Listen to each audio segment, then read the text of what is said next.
dan seluruh pengurus Dewan Pembina yang saya hormati para Dewan Hakim, Pak Asisten 3 sekaligus Dewan Hakim, yang saya hormati Bapak dan Ibu dan adik-adikku yang peserta lomba yang saya cintai, saya banggakan. Di sore senja ini saya mengajak sama-sama kita menaikkan puji dan syukur kehadirat Allah yang Maha Rahman, Maha Kasih dan Sayang. Karena atas kasih dan sayang, atas izinnya kita semua bisa hadir di sini, dan sejak awal sudah kita berlomba menunjukkan semua tampilan dan kebolehannya masing-masing. Salawat dan taslim senantiasa tercurah kepada junjungan sejati kita, panutan kita, qudwah dan teladan kita, Muhammad sallallahu alaihi wasallam, beserta sahabatnya dan orang-orang yang istiqomah, tetap setia di atas jalan dakwanya ila yaumil qiyamah. Bapak dan Ibu yang berbahagia, saya pada kesempatan ini menyampaikan terima kasih kepada Majelis Az-Zikr Al-Hashim yang setiap tahun, sudah 2 tahun ya, tahun kedua ini melakukan satu event. Event ini sudah boleh saya katakan sudah lintas antar daerah, karena ada juga peserta dari kabupaten di sini ternyata. Jadi ini sudah jangan anggap kecil ini, karena sudah skopnya, levelnya sudah besar ini, karena antara kabupaten dan kota yang berlomba ini. Ya, tinggal nanti kita insya Allah ke depan kita perluas dan kita tingkatkan lagi. Tapi saya dari tadi duduk termenung, tenang, memperhatikan raut muka dari mulai pembacaan pengumuman juara tadi. Justru yang tegang bukan pesertanya, pendampingnya yang tegang. Baca juara ke juara, yang lain senyum, tapi yang tidak dapat juara tidak pernah senyum. Karena memang senyum itu mahal. Bapak-bapak sekalian, tadi juga canggih acara hari ini, kemas begitu cantik. Diawali dengan ayat Al-Quran tadi. Jadi tidak boleh ribut lagi. Wasari'u ila maghfiratin min rabbikum wa jannatin 'arduhas samawati wal ardh. Di ayat yang keduanya itu alladzina yunfiquna fis sarra'i wad dharra'i wal kadhimina al ghaidha wal 'afina 'anil nas. Selesai. Jadi bagus sekali kita buka dengan ayat yang sudah kunci untuk tidak boleh ribut. Karena di awal harus saling memaafkan. Bapak dan Ibu, lomba seperti ini adalah tujuannya untuk menggali bakat-bakat atau potensi yang dimiliki oleh adik-adik di kampung. Saya sudah lama sejak menjadi wali kota tua sudah ikut MTQ beberapa kali. Saya yang mewacanakan itu supaya kita harus memunculkan jago-jago dari kita daerah sendiri. Jangan kita datangkan peserta joki dari luar terus. Karena dari luar itu dapat juara dan piala dan uang semua bawa pulang keluar. Tidak ada piala di sini. Ternyata membuktikan bahwa usul saran saya sudah 2 kali kita ikut di Buru Selatan dan Buru, kemudian 3 kali terakhir di KTT. Anak-anak kita sangat potensial, sangat potensial. Dan sebenarnya itu juara umum, juara 1. Itu juara Maluhati. Nah, karena itu lomba seperti ini saya kira patut untuk kita harus apresiasi. Karena dia mencari pupuk. Dia akan selalu menghidupkan kembali potensi tadi supaya jangan dia tenggelam. Suara-suara bagus. Nah, tinggal dorongan dari orang tua. Waliyahsyal ladzina law taraku min khalfihim dzurriyyatan di'afan khafu 'alaihim wattaqullah. Di ayat yang lain lagi, ya ayyuhalladzina amanu qu anfusakum wa ahlikum nar. Jadi lomba-lomba begini ini benteng. Kalau saya bisa sebut istilah lain, bengkel.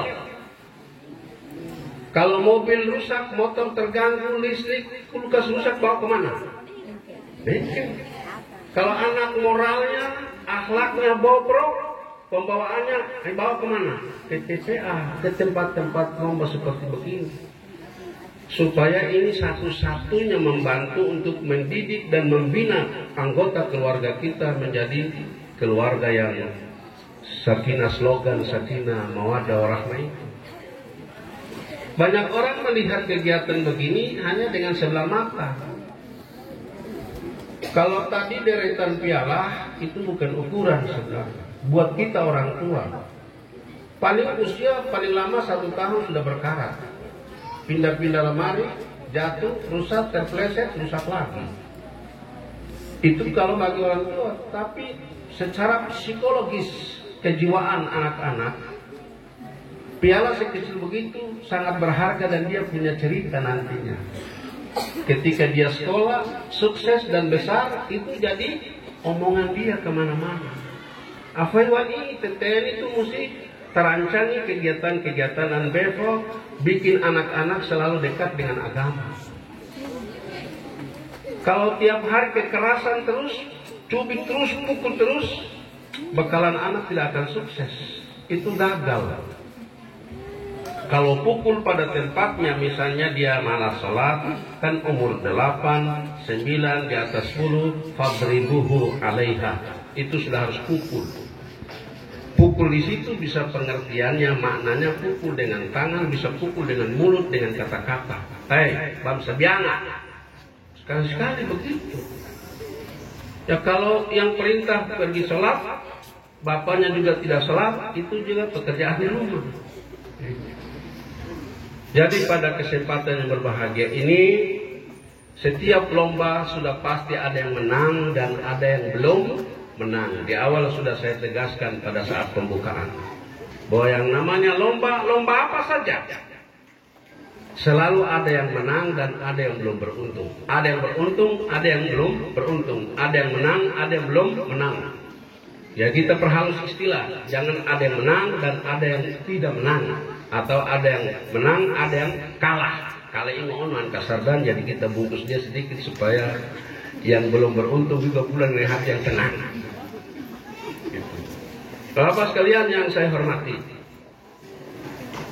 jadi kegiatan ini adalah berawal dari pokir Pak Hasim, pokok pikiran, dan kita akomodir di dalam anggaran pendapatan belanja daerah.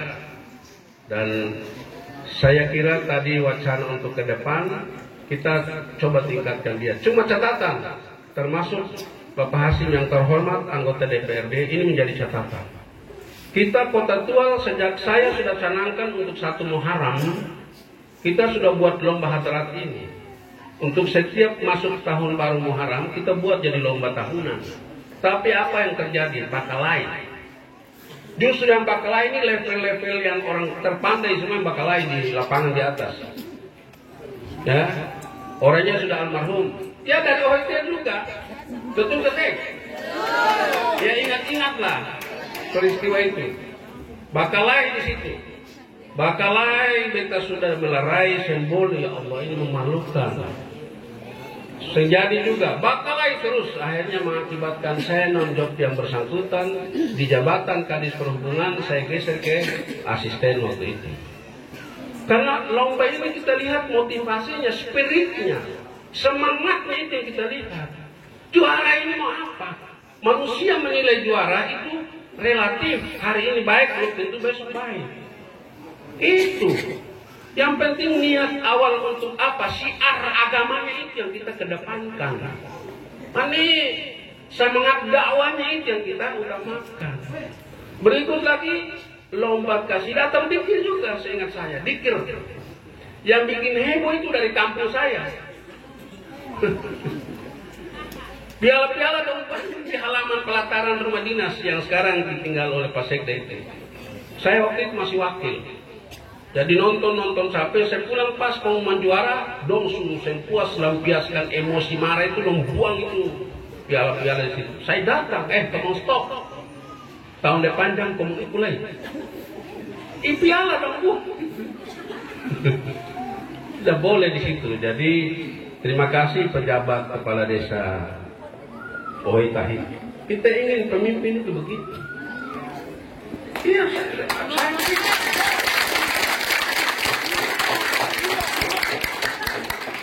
pemimpin itu dari agama apapun harus punya ghirrah, punya khitoh yang jelas, punya garis perjuangan yang harus jelas.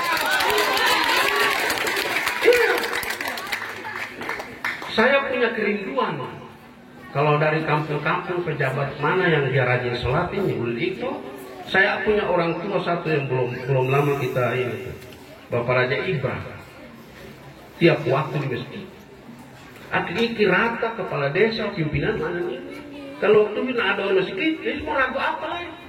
Keberkahan, hidayah, nur itu akan turun negeri ini.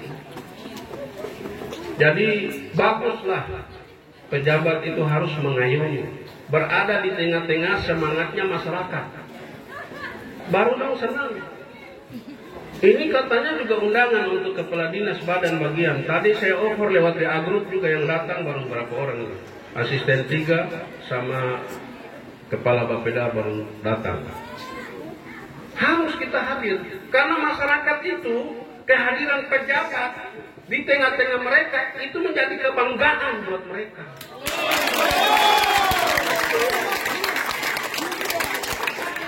Ini ketira selamat. Ada selfie lagi, foto-foto dari pejabat. Iya, itu memang harus kita menjiwai. Pemimpin itu harus menjiwai. Jadi spontanitas pejabat kepala desa merespon keinginan begitu. Masih mending dong datang bikin hadarat. Kalau dong pitolok, coba. Kalau malam hari dong di taman kota sana dong pacaran, pilih mana? Iya. Jadi kita giring mereka keluar di dunia gelap, masuk ke dunia-dunia seperti ini. Tugas siapa? Yang bikin itu siapa? Ya kita pemimpin.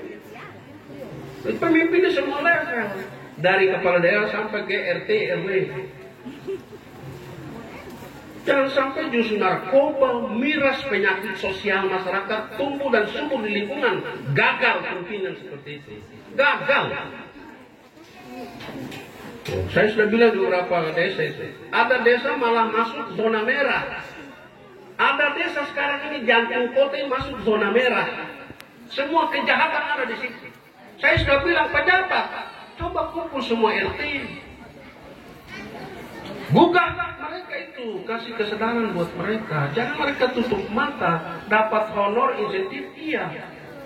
Tapi langkah-langkah pencegahan tidak ada. Ini mau jadi apa kita ini? Kita sudah usung kota menjadi kota yang religi, kota yang beradab. Apa yang kita sebut kota beradab dan religi? Itu. Jadi sejak awal sudah saya sampaikan, Pak Ketua Majelis, Kota Tua sudah mulai canangkan gemar baca Al-Quran untuk bebas buta aksara Al-Quran di lingkungan ASN. Jadi insya Allah nanti Ketua juga mau bikin hatam. Kalau nanti mengaji bergilir ini sudah tamat, kita bikin satu hatam masalah. Di sana kita hadirkan dai dari Ambon datang menjelaskan kedudukan Al-Quran dalam lingkungan umat Islam itu seperti apa. Dan pada kesempatan ini khusus bagi yang Tahi dan juga yang hadir, saya mengajak mari di sore hari saat mau menjelang berbuka, kita kirimkan Al-Fatihah buat seorang ibunda almarhumah, perintis Al-Quran yang baru beberapa hari lalu kita ikut pemakamannya. Banyak menoreh catatan kebaikan.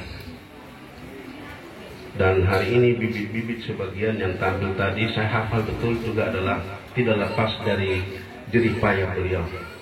Mari kita kirimkan doa dengan kirim umul kitab sekali saja buat almarhum dengan tulus dan ikhlas. Semoga doa kita bisa sampai kepada beliau.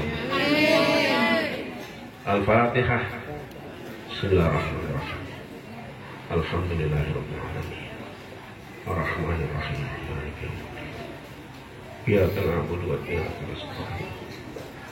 Ihdinas siratal mustaqim.